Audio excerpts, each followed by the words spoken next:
तुम्हाला माहित आहे का, आज नवरात्रीचा दुसरा दिवस आणि आजची देवी आहे ब्रह्मचारिणी. ब्रह्मचारिणी देवी म्हणजे पार्वतीचं दुसरं रूप, शुद्धता, संयम आणि आत्मशक्तीचं प्रतीक. चला मग जाणून घेऊया ब्रह्मचारिणी देवीची कथा.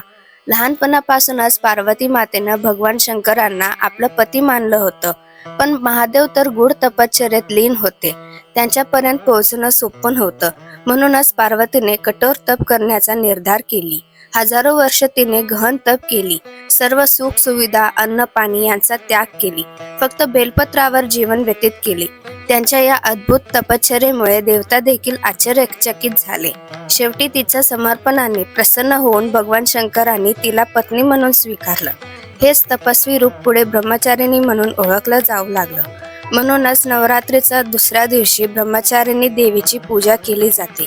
आज लाल रंग परिधान करा आणि भक्तिभावाने मंत्र जपा. ओम देवी ब्रह्मचारिये नमः. आणि अशा अजून कथा ऐकण्यासाठी सबस्क्राईब करा.